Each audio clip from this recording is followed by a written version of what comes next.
Hello dear students, you are most welcome in your channel CSE master. आज के video lecture में हम cover करेंगे मॉलिक्यूल और मॉलिक्यूलर मास को। सबसे पहले हम समझने की कोशिश करेंगे कि मॉलिक्यूल्स क्या होता है। मॉलिक्यूल्स को समझने के बाद हम लोग मॉलिक्यूल का मास निकालना सीखेंगे, जिसको मॉलिक्यूलर मास कहा जाता है। टॉपिक बहुत आसान है और आप इससे पहले भी इंट्रोड्यूस हो चुके होंगे, लेकिन कुछ नई चीज़ें आपको इस वीडियो लेक्चर में देखने को मिलेगा। तो सबसे पहले मॉलिक्यूल की बात की जाए तो मॉलिक्यूल एटम्स का संग्रह होता है। इसका मतलब क्या है? इसका मतलब है कि एटम जब किसी स्पेस पर ग्रुपिंग करते हैं तो उस समय मॉलिक्यूल का फॉर्मेशन होता है। सपोज करो ये एक एटम है, ये दूसरा एटम है, ये तीसरा एटम है, ये चौथा एटम है। ये चार एटम मिल करके एक मॉलिक्यूल का फॉर्मेशन करते हैं।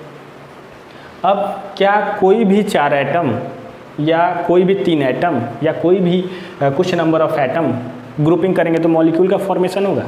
नहीं होगा। क्यों नहीं होगा? क्योंकि वो जो ग्रुप है वो मोस्ट स्टेबल होना चाहिए, स्टेबल कंडीशन में होना चाहिए। तो मॉलिक्यूल को हम डिफ़ाइन कैसे करेंगे? मॉलिक्यूल को हम लोग डिफ़ाइन करने के लिए कुछ इस तरह से डिफ़ाइन करते हैं। व्हेन टू और more than two atoms of same type और different type combined together in a particular ratio, there will be formation of molecule। तो मॉलिक्यूल को हम लोग इस तरह से डिफाइन करते हैं, व्हेन ऑफ मॉलिक्यूल। ठीक है, तो जब कोई दो या दो से ज़्यादा एटम, चाहे वो एक तरह के हो या फिर डिफरेंट तरह के हो, किसी स्पेस में ग्रुपिंग करते हैं, एक दूसरे से कंबाइन होते हैं किसी पार्टिकुलर किसी फिक्स रेशियो में, तब जाकर के मॉलिक्यूल का फॉर्मेशन होता है। फॉर एग्जांपल,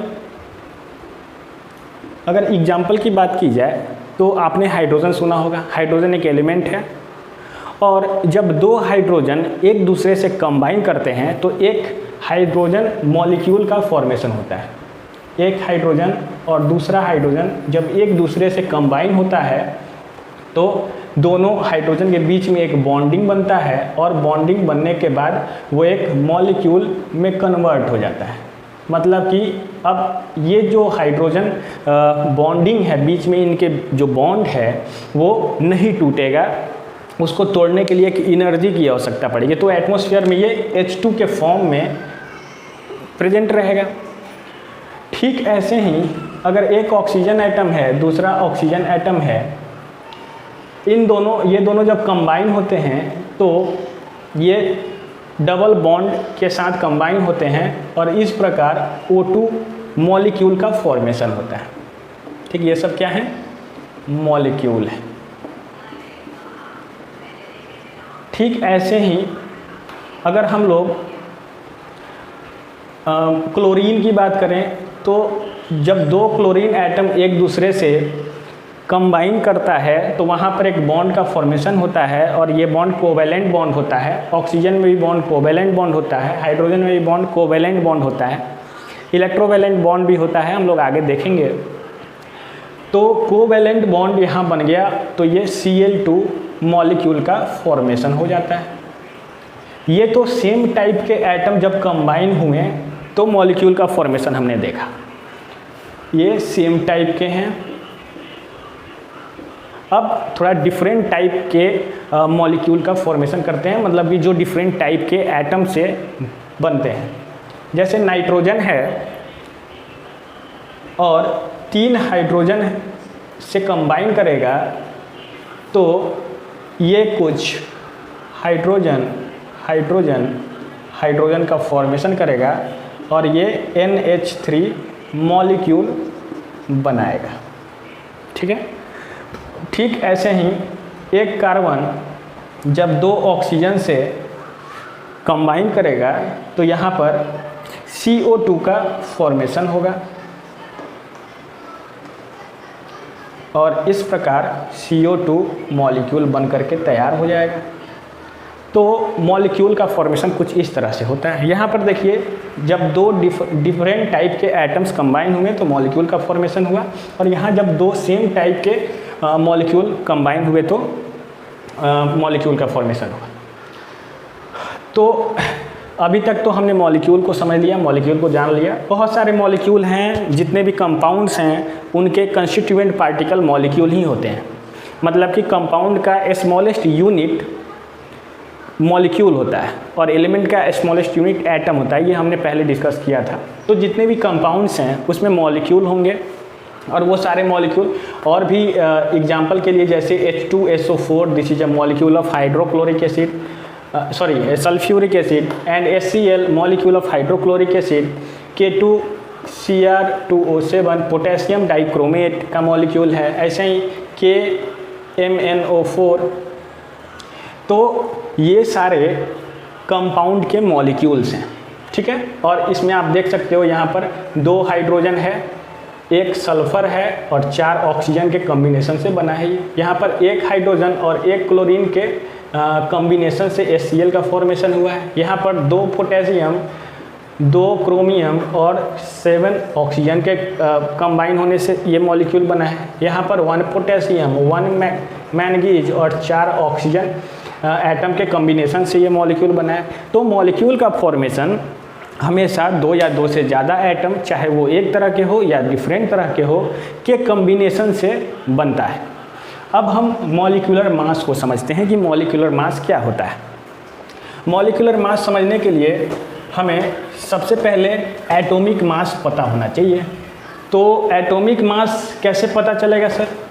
तो हमने पहले आपको ये कहा था कि आप एटॉमिक नंबर 1 to 13 तक के एलिमेंट का एटॉमिक मास और एटॉमिक नंबर याद रखो, क्योंकि ये हेल्पफुल होगा।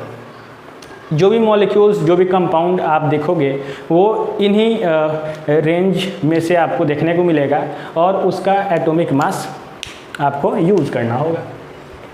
तो मॉलिक्यूलर मास की अगर बात की जाए, मॉलिक्यूलर मास, तो नाम से ही पता चल रहा है क्या है, मास ऑफ अ मॉलिक्यूल है। एक मॉलिक्यूल का जो मास है उसको मॉलिक्यूलर मास कहते हैं। अब देखो ध्यान दो, यहाँ पर मॉलिक्यूल का मास की बात हो रही है। और मॉलिक्यूल कैसे बनता है? मॉलिक्यूल एटम से बनता है। तो अगर किसी मॉलिक्यूल में जितने एटम्स हैं उन सभी एटम के मास को सम कर दिया जाए तो जो रिजल्ट आएगा वो उस मॉलिक्यूल का मास होगा और उसी मास को हम मॉलिक्यूलर मास कहेंगे। तो मॉलिक्यूलर मास को हम लोग डिफाइन कैसे करें? The sum of is known as what? Molecular mass. ठीक है, एक मॉलिक्यूल का मास कैसे होगा? तो उसमें जितने भी एटम हैं उन सभी एटम के एटॉमिक मास को आप ऐड कर दो, जो रिजल्ट आएगा वो मॉलिक्यूलर मास होगा। तो मॉलिक्यूलर मास को हम ऐसे भी लिख सकते हैं क्या? Molecular mass is equal to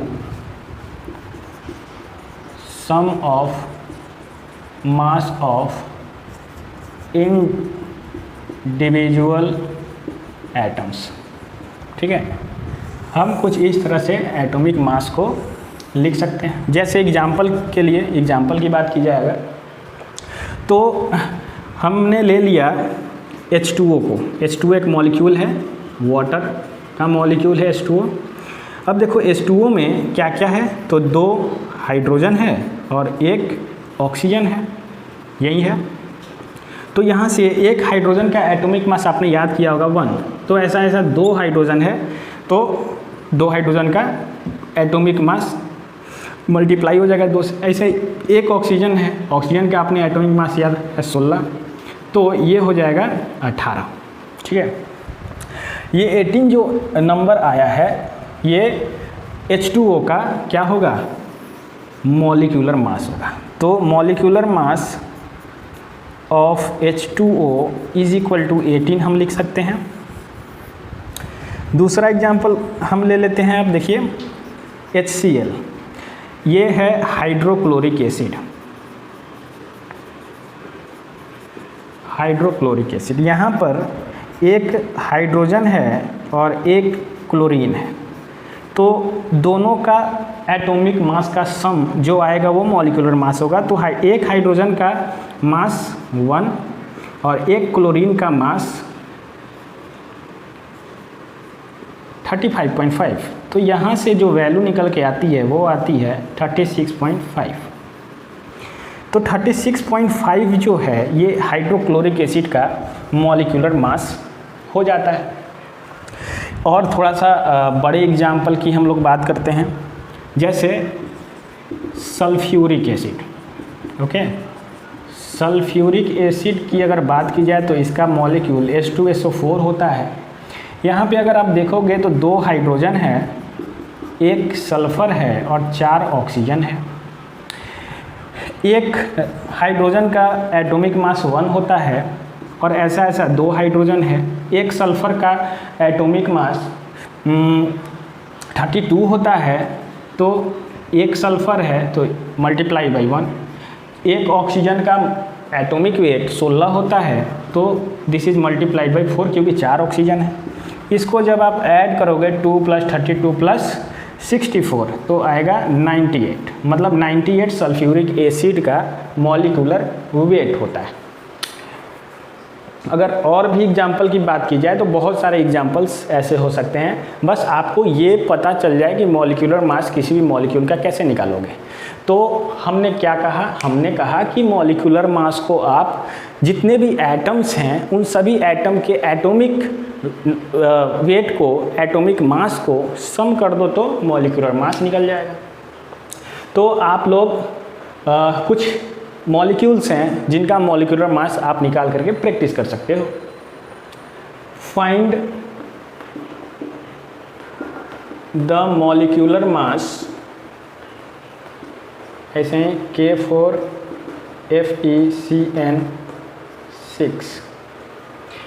ये सारे मॉलिक्यूल्स हैं और इनका मॉलिक्यूलर मास आप फाइंड आउट करके प्रैक्टिस कर सकते हो मॉलिक्यूलर मास कैसे निकाला जाता है। आज के लिए इतना ही। अगर आपको वीडियो अच्छा लगा तो वीडियो को लाइक कर सकते हैं, हमें कमेंट में बता सकते हैं कि आपको और भी किसी वीडियो लेक्चर, किसी टॉपिक की लेक्चर की आवश्यकता है। तो अगर आपने अभी तक हमारे चैनल को सब्सक्राइब नहीं किया है तो सब्सक्राइब कर दें ताकि हम आगे जब भी वीडियो लाएँ तो आपको नोटिफिकेशन मिलता रहे।